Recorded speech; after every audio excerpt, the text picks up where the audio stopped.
সকালবেলা ঘুম থেকে উঠে বাইরের দিকে তাকিয়ে দেখলাম হালকা পাতলা রোদ আছে, মানে বৃষ্টির পরে একটা সুন্দর নরম রোদ। এদিকে আমার মাথায় তো চিন্তা যে আমগুলো কেটে রেখেছি, এখনই আচার দিতে না পারলে আমগুলো নষ্ট হয়ে যাবে। গতকালই আমগুলো সুন্দর করে কাটিয়ে রেখেছিলাম। সো চটজলদি চলে গেলাম রান্নাঘরে আর তেল একদম সরাসরি চুলায় দিয়ে দিলাম। আমি পুরোটা তেল একবারে চুলায় দিয়ে দিই, মানে কোনো কাঁচা তেল ইউজ করি না, যার কারণে একটু বেশি পরিমাণে দিয়েছি। আর প্রথমে আমি লবণ দিয়ে নিয়েছি, লবণ একটু বেশিই লাগবে কারণ আমি যে আমগুলো এনেছি আমগুলো ভীষণ রকমের টক। আর এর মধ্যে দিয়ে নিয়েছি রসুন আর শুকনো মরিচ। এটাকে এখন ভালো মতো একটু ভাজতে হবে। রসুনটাকে আমি একটু হালকা সিদ্ধ করে নেওয়ার চেষ্টা করব, না হলে এটা পরে মুখে বাজবে। আম কিন্তু খুব দ্রুতই গলে যায়। আর এরপরে এটা পাঁচ ফোড়ন, যেগুলো আস্ত আছে। অনেকেই বলতে পারেন যে আস্ত পাঁচ ফোড়ন কেন, আস্ত পাঁচ ফোড়ন দিয়েছি। এর সাথে সাথে কিন্তু আমি গুঁড়োটাও দিব, তবে ফার্স্ট আমি আস্তগুলো দিয়ে নিয়েছি এটা একটু নরম হওয়ার জন্য। আর এই গুঁড়ো পাঁচ ফোড়নটা, এগুলো এখন প্যাকেটেই পাওয়া যায়। আসলে জীবনযাত্রা কত ইজি হয়ে গেছে, তাই না? আগে দেখতাম মা খালারা এগুলো বাইরে থেকে কিনে এনে তারপর পাটায় পিষে ভাজতো, ভাজার পরে পাটায় পিষে তারপর প্রসেস করতো। তো এটা দেওয়ার পরে কিন্তু আমি একদম অনবরত নাড়াচাড়া করতেছি, না হলে কিন্তু নিচে লেগে যাবে। আর এই মশলা যদি একবার তিতকুটে হয়ে যায় বা লেগে যায়, পুড়ে যায়, সেটা খেতে ভীষণ রকমের বাজে লাগে, মানে একদম তিতা একটা ভাব হয়ে যায়। আর এরপর আমি চিনি ইউজ করব। আমার আম্মু কখনোই চিনি ইউজ করেন না, কিন্তু আমার ভীষণ ভালো লাগে। চিনি না ইউজ করলে আমার একদমই ভালো লাগে না। তো আমি একদম বেশি পরিমাণে চিনি দিয়েছি, কারণটা যে এটা খুব বেশি টক, ফার্স্টে যেমনটা বললাম। এরপর আমি আমগুলো দিয়ে নিব। আর এই আমগুলোকে যতক্ষণ আমি প্রসেস করছিলাম ততক্ষণ একটু রোদে দিয়ে রেখেছিলাম। কোনো রকম লবণ হলুদ কিছুই দেয়নি, এটা এমনিতেই ইয়েলো কালার একটু হয়ে গিয়েছিল, যেহেতু আমি একদম শেষের দিকে আম এনেছি, মানে এখন তো অলরেডি পাকা আম বাজারে। আর এরপরে যাতে ভালো থাকে অনেকদিন, এই কারণে এটার মধ্যে আমি ভিনেগার বা সিরকা যেটাই বলেন না কেন সেটা দিয়ে নিয়েছি। অ্যান্ড লাস্ট অফ অল আমি কিন্তু এটার মধ্যে রাঁধুনি কাসুন্দি দিয়েছিলাম। কাসুন্দি আমি সবসময় ইউজ করি, তবে আপনারা যারা সরিষা বেটে দিতে চান সেটাও দিয়ে দিতে পারবেন। আমি আসলে শর্টকাটে সব কিছু করার চেষ্টা করি, ইজি ওয়েতে, কোনো রকম প্যারা ছাড়া, যেহেতু আমি সারাক্ষণ খুবই ব্যস্ত থাকি, যার কারণে আমি সব কিছু একদম রেডি কুক করছি এইভাবে।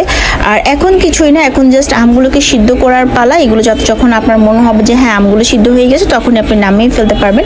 আর এর পাশাপাশি আজকে আমি একদম দেখলাম যে আমি এটা রান্না করতে করতেই আকাশ মেঘলা হয়ে গেছে আর অলরেডি বৃষ্টি শুরু হয়ে যাচ্ছে বলে, সো ওই অবস্থায় আমি অপর চুলায় কিন্তু খিচুড়িও চড়িয়ে দিয়েছি। যেহেতু সামনে কুরবানির ঈদ, যার কারণে কিন্তু আপাতত বাজার টাজার একটু বন্ধই রাখা হয়েছে। তো যার কারণে ফ্রিজে তেমন কিছু নাই, বাসায় যা ছিল তাই দিয়ে আছি। খিচুড়ির আয়োজন হবে।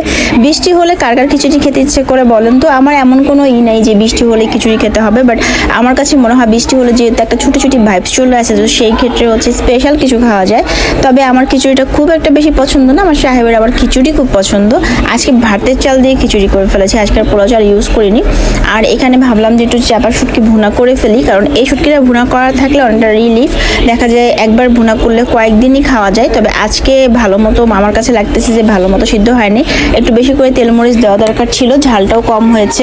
ইদানিং আমার গ্যাস্ট্রিকের প্রচুর প্রবলেম হচ্ছিল, যার কারণে আমি একটু ঝালটা কম দিয়েছিলাম, এই জন্য এরকম কালার হয়ে গেছে। আর অল্প করে আমি চিকেন ভেজে নিয়েছি পপকর্ন টাইপ, আর আলুর ভর্তা তো আছি। আর এখন আমি আচারটা দিয়ে নেবো। এই আচারটা রোদে দেওয়া দরকার, বাট রোদ পাবো কই বলেন? অলরেডি বৃষ্টি শুরু হয়ে গেছে, বাইরে ধুমধারাক্কা। আমি কিন্তু সুন্দর মতো রোদ দেখেই আচারটা বসিয়েছিলাম, কিন্তু তাও লাভ হয় নাই। তো আমি বেশি বেশি রসুন নিচ্ছিলাম। আচারের রসুন আমার, মানে রসুনের আচার বা আচারের মধ্যে রসুন আমি অনেক ইউজ করি, কারণ রসুনটা আমার ভালো লাগে খেতে, যার কারণে আমি বেশি বেশি রসুন নিয়েছিলাম আর একটু তেল নিয়ে নিলাম। দুটির সাথে কিন্তু নর্মালিতে সবচেয়ে বেশি ভালো লাগে ঘি, তবে আমি একটু ঘিও নিব। আসলে আমার সব রকমই খেতে ভালো লাগে, মানে আমি যখন খেতে বসি তখন আমি অনেক আয়োজন করে খেতে পারি। যেমন এখানে একটু পেঁয়াজ নিয়ে নিলাম, এরপরে মনে হলো যে কাঁচামরিচ নিতে হবে, চলে গেলাম বারান্দায়। দেখেন বৃষ্টিতে পুরো ভেসে যাচ্ছে। তো বারান্দায় গিয়ে গাছ থেকে একদম টাটকা কাঁচামরিচ নিচ্ছি। তো মাশাআল্লাহ দিলে আমার কাঁচামরিচ গাছগুলোতে প্রত্যেকটা গাছে সব সময় এত মানে ফলন থাকে, এত কাঁচামরিচ থাকে। আমি নর্মালিতে যে কাঁচামরিচগুলো এমনি খাই সেগুলো সবসময় আমি গাছ থেকে নিয়ে নিই, আর প্রত্যেকবেলা 3-4টা করে আমার কাঁচামরিচ লাগে খেতে। সো এই তো আমার প্ল্যাটার রেডি। আজকে বৃষ্টি একদম পারফেক্ট ওয়েদারে, ভাগ্য ভালো যে আচারটা বানিয়ে নিয়েছিলাম, তাও আমার বাসায় সবসময় আচার থাকে।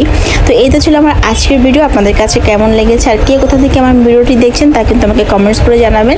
আমি জানি আচারের বানানোর রেসিপি সবাই জানেন, বাট আমি যেভাবে বানিয়েছি এটা একদম ইজি, যারা বিগিনার আছেন তাদের জন্য বেস্ট হবে।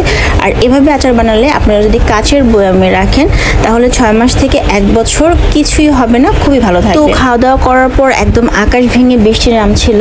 আর আমার কেন জানি ইদানিং এই বৃষ্টির মধ্যে ছাদে যেয়ে ভিজতে ভয় লাগে, কারণ অনেক বেশি বিজলি চমকায় আর আমি বিজলি ভীষণ ভয় পাই। সো ভাবলাম একটু বারান্দার মধ্যে বৃষ্টি বিলাস করা যাক। আর বৃষ্টিতে ভিজতে আমার সবসময় অনেক বেশি ভালো লাগে। আমি যখনই সময় পাই বৃষ্টিতে ভিজে, মানে বৃষ্টি হলে আমার ভিজতে হবেই হবে। আর মাঝে মাঝে তো একদম রিক্সা নিয়ে বের হয়ে পড়ে ঢাকা শহর ঘুরি আর বৃষ্টিতে ভিজি। তো আজকের দিনটাতে আমার এরকম করেই কাটলো। কে কোথা থেকে আমার ভিডিওটি দেখেছেন, কার কাছে কেমন লেগেছে আমাকে কিন্তু কমেন্টস করে জানাতে পারেন। আপনাদের মনের কোনো কথা থাকলে তাও জানিয়ে দিতে পারেন। তো সবাই ভালো থাকবেন, আপনাদের সাথে দেখা হচ্ছে নেক্সট কোনো ভিডিওতে। আল্লাহ হাফিজ।